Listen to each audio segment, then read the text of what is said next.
आज हम लोग देखने वाले हैं इलेक्ट्रिसिटी, फिजिक्स का है, सीबीएसई क्लास 10 के लिए। ठीक है, तो इसमें मैं पहला क्वेश्चन क्या लिखा है मैंने, फाइंड इक्विवेलेंट रेजिस्टेंस। ठीक है, रेजिस्टेंस किसको बोलते हैं, जो रजिस्टर का ग्रुप को क्या बोलते हैं, रेजिस्टेंस बोलते हैं। ठीक है, और रजिस्टर मतलब सिंपली हम लोग क्या समझते हैं, ये क्या करता है ना, वोल्टेज को ड्रॉप करता है। ठीक है, और करंट को अपोज करता है।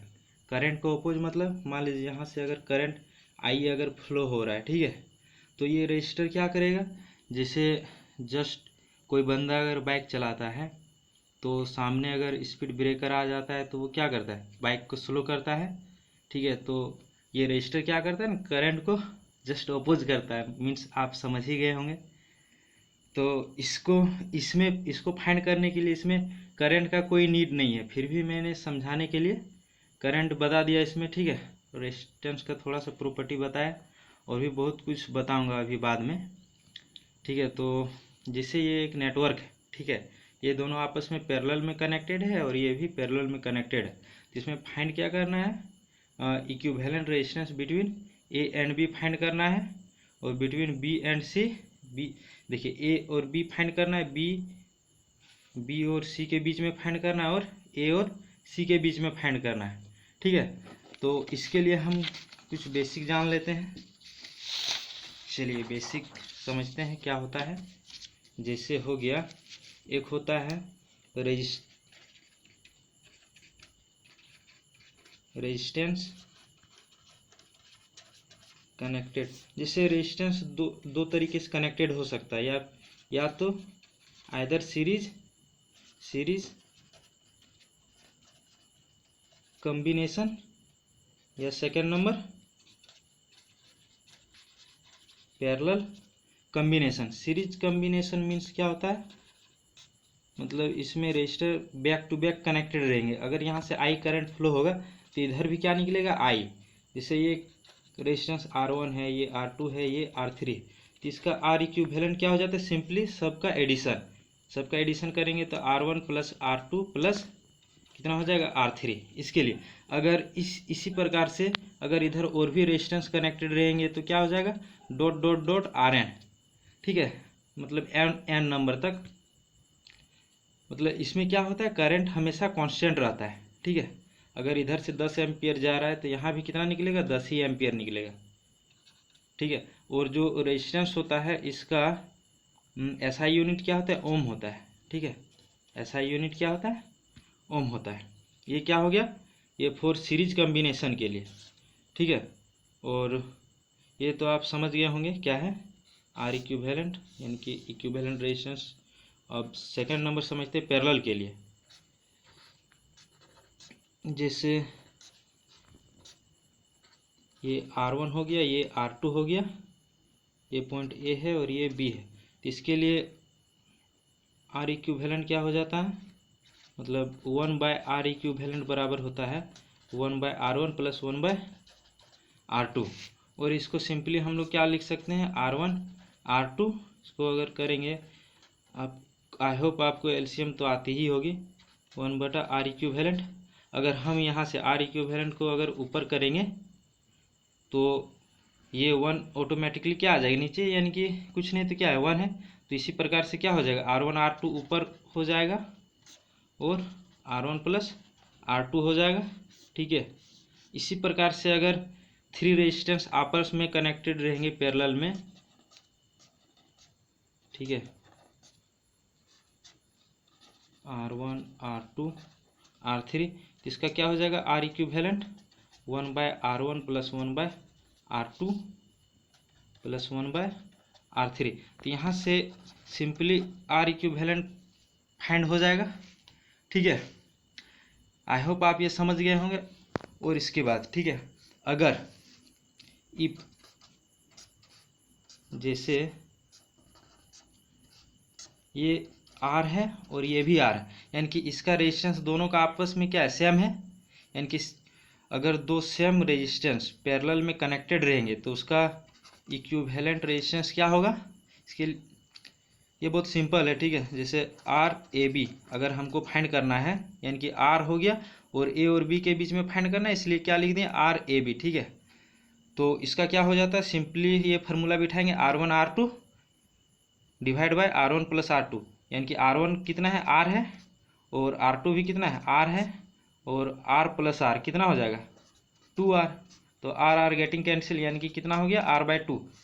ये मैं एक बहुत ही अच्छा कंसेप्ट बताया, ठीक है। अगर दो सेम टाइप का रेजिस्टेंस आपस में पैरेलली कनेक्टेड रहेंगे तो उसका इक्विवेलेंट रेजिस्टेंस कितना होता है R/2, यानी जितना कनेक्टेड रहेगा उसका हाफ। चलिए इसी से इसको सॉल्व करते हैं, इतना ही कंसेप्ट से, ठीक है। तो ये देखिए ये दोनों आपस में क्या है, पैरेलली कनेक्टेड है। तो पहला क्वेश्चन क्या बोल रहा है, रेजिस्टेंस फाइंड करना है बिटवीन ए एंड बी, यानी कि R/AB क्या हो जाएगा, ये R1 हो गया, तो क्या लिखेंगे R1 R2 divide by R1 plus R2, ठीक है। तो R1 कितना हो गया 4, R2 12, R1 कितना 4 प्लस 12, यानी कि इसको अगर करेंगे तो कितना हो गया 4 इंटू 12, इसको एडिशन कर देते हैं यानी 16 3 बार में, यानी कि इसका इक्विवेलेंट रेजिस्टेंस कितना हो गया ए और बी के बीच में 3। और फिर इसी सेम वे से किसका निकालेंगे RBC का निकालेंगे, ठीक है। तो RBC का देखिए सिंपली क्या हो जाएगा, अगर हम यहाँ से कितना है 12 और 24, अगर ये दोनों है, अगर हम इसको इक्विवेलेंट करते हैं तो क्या हो जाएगा, इसे मैं इधर बनाता हूँ, ठीक है। जैसे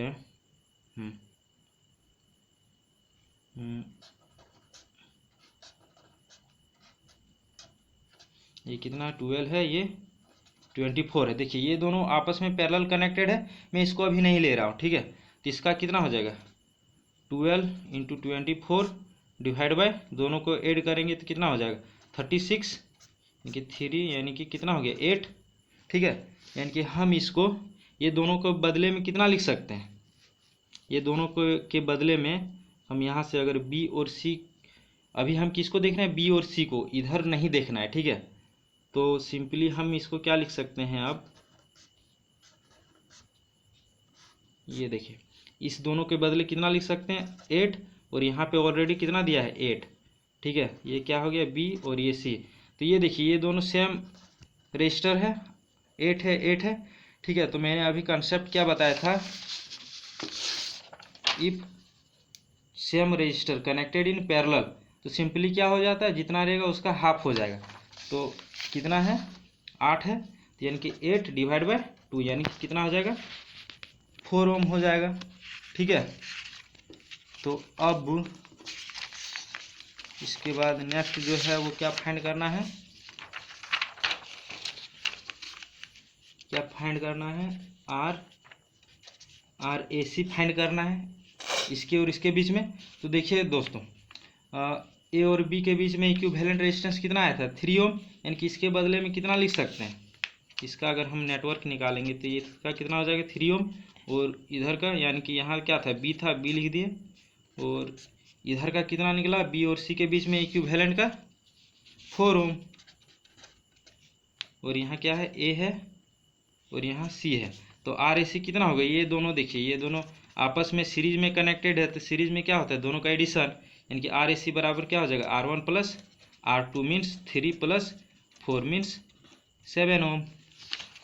आई होप आप समझ गए होंगे ये वाला, ठीक है। तो अब जो है अब हम इसका नेक्स्ट क्वेश्चन सॉल्व करते हैं, ठीक है। इसमें भी देखिए ये दोनों आपस में सीरीज में कनेक्टेड है, और यहाँ देखिए बी है और इधर आपस में एक भी रेजिस्टेंस नहीं है, तो कॉमन पॉइंट है, यानी कि ये इसको भी बी लिख सकते हैं, इसको भी बी लिख सकते हैं, यानी कि ये 3 और 3 कितना हो जाएगा 6 हो गया। तो इसको हम इस तरीके से बनाते हैं, ठीक है। ये 3 और 3 को कितना लिख सकते हैं 6 लिख सकते हैं, और ये बीच में कितना 3 ओम है, और इधर कितना हो जाएगा ये भी 6 ओम हो जाएगा, ठीक है। ये पॉइंट ए है और ये बी है। इसमें क्या बोल रहा है find the equivalent resistance between A and B, A और बी के बीच में इक्विवेलेंट रेजिस्टेंस फाइंड करना है। ये दोनों क्या था सीरीज में कनेक्टेड था इसलिए 6 लिख दिए, ये दोनों भी सीरीज में इसलिए 6 लिख दिए। ये कितना है 3 ओम है, ठीक है, और ये कितना है 3। ये दोनों देखिए आपस में पैरेलल में कनेक्टेड है और सेम रेजिस्टेंस है, तो ये दोनों, तो देखिए ये ए है और ये बी है, तो ये दोनों आपस में पैरेलल में कनेक्टेड है, तो कितना हो जाएगा? पैरेलल में कोई भी कनेक्टेड रहेगा सेम रेजिस्टेंस, तो क्या इतना हो जाता है, उसका हाफ हो जाता है। तो 6 है तो उसका हाफ कितना हो जाएगा? 3 ओम। और इसका कितना दिया? 3 ओम। तो यहाँ से क्या लिख सकते हैं? RAB। ठीक है, ये देखिए ये दोनों भी क्या है? सेम रेजिस्टेंस है, तो इसका कितना हो जाएगा? ये दोनों पैरेलल में कनेक्टेड है, तो कितना हो जाएगा? 3/2 ओम। सिंपली हाफ हो गया। अब देखिए दोस्तों, इसमें भी क्या फाइंड करना? R equivalent A and B के बीच में। ठीक है, ये देखिए यहाँ पे कनेक्टेड है, अगर ओवर होके रहता तो कुछ और बनता है। ठीक है, लेकिन ये कनेक्टेड है इसलिए इसको हम इसी टाइप से बनाएंगे। तो देखिए इसको हम कैसे बनाते हैं। ये 3 ओम है, सिंपली 3 ओम लिख दिए। ठीक है, ये दोनों देखिए यहाँ ए है, ये बी है, और ये पॉइंट में सी मान लिया। ठीक है, और ये देखिए ये ए है। ठीक है, तो ए और बी के बीच में फाइंड करने के लिए बोल रहा है, तो ये दोनों आपस में किस में कनेक्टेड है? पैरेलल में। ठीक है, तो पैरेलल में है तो क्या करेंगे? पैरेलल का क्या होता है फॉर्मूला? RAB का कितना होता है? R1 × R2, यानी कि 8 × 2 / 10 हो जाएगा, यानी कि कितना होगा? 5, यानी 8/5 हो गया, यानी कि ये इतना हो गया। ठीक है, और इतना से इतना कितना हो जाएगा? 8/5, और ये कितना है? 6 है, और ये 4 है। ठीक है, 6 है और ये 4 है, तो कितना हो जाएगा? 6 × 4 / 10, यानी कि 2, और ये कितना हो गया? 5, यानी कि कितना हो गया? 12/5 ओम। ठीक है, और ये इधर कितना है? 6 ओम है। ठीक है, और ये ए है और ये बी है, ये 3 है और ये 6 है। अब इसको करते हैं, क्या होता है? 3 × 6 / 9, कितना हो गया? 2। ये दोनों का इक्विवेलेंट कितना हो गया? 2 हो गया। ठीक है, तो और हम क्या लिख सकते हैं? देखिए ये दोनों के बदले कितना लिख सकते हैं? 2 ओम लिख दिए, और ये दोनों आपस में किस में कनेक्टेड है? सीरीज में, तो दोनों को ऐड कर देंगे, तो कितना है? 12/5 + 8/5, तो LCM 5 हो जाएगा। 12 + 8 कितना हो जाएगा? 20/5 मीन्स 4 हो गया। ये कितना हो गया? इसको किए तो कितना हो गया? 4, और ये दोनों को किए तो कितना हो गया? 2। तो ये दोनों आपस में किस में कनेक्टेड है? पैरेलल में। तो RAB कितना हो जाएगा? R1 × R2 2 × 4 / 6, यानी कि 4 और 2 कितना हो गया? 6, कितना हो जाएगा? 4/3 ओम। ठीक है, देखिए 3 6 इसको किए तो कितना हो गया? 8 × 2/10। ठीक है, 5 यानी 8/5, इसको किए तो 6 × 4 / 10, क्योंकि ये दोनों आपस में पैरेलल में कनेक्टेड है। यहाँ से ये यहाँ कुछ नहीं, तो ये भी क्या है? बी है, ये भी बी है, ये ए है, ये भी क्या है? ए है। ठीक है, तो कितना आ गया? RAB 4/3। आई होप आप ये समझ गए होंगे। अब बढ़ते हैं नेक्स्ट क्वेश्चन की ओर। ठीक है, तो ये क्या है? Find the total resistance between A and B. A और बी के बीच में हमको फाइंड करना है। इधर अभी क्या करना है? नहीं देखना है। ठीक है, ए और बी के बीच में फाइंड करने के लिए बोल रहा है, तो हम उधर का नेटवर्क बनाते हैं। तो ये कितना है? 3 ओम है। ठीक है, और इधर देखिए 3 ओम, ये ए है, ये बी है, ये देखिए ई है यहाँ पे, ये कितना? 3 है, ये भी 3 है, यानी कि ये देखिए आपस में किस में कनेक्टेड है? सीरीज में। तो ये कितना हो जाएगा? इस नेटवर्क को हम इस टाइप से भी लिख सकते हैं, ए बी, नहीं 3 और 3 कितना हो गया? 6, और ये 3, ये दोनों को करेंगे तो कितना आ जाएगा? इसको अगर इक्विवेलेंट निकालेंगे तो कितना आ गया? 2 ओम, यानी कि RAB कितना हो गया 2 ओम। इसके बाद क्या बोल रहा है C और D के बीच में देखने के लिए बोल रहा है, C और D के बीच में। तो ये देखिए इसको और इसको किए तो कितना आ गया, यानी कि इधर कितना आ गया 2 ओम। तो अब हो गया यहाँ C लिख दिए, ठीक है। और ये कितना है 3 ओम है। और इधर कितना आ गया, इधर का टोटल यानी कि ये जो नेटवर्क है इसका टोटल कितना आ गया 2 ओम आ गया। इसको कितना लिख दिए 2 ओम। और ये कितना है D है, इसको कितना है 3 ओम है। तो ये देखिए दोस्तों, ये तीनों आपस में किस में कनेक्टेड है, सीरीज में। तो RCD कितना हो जाएगा 3 + 2 + 3 यानी कि 3 3 6 और 2 8 ओम। आई होप आप ये समझ गए हैं, ठीक है। अगर आप समझ गए तो आप इस चैनल को क्या करना है, आप उंगली दबाएं या फिर पेन फेंक के मारे, ये चैनल सब्सक्राइब होनी चाहिए। Thank you.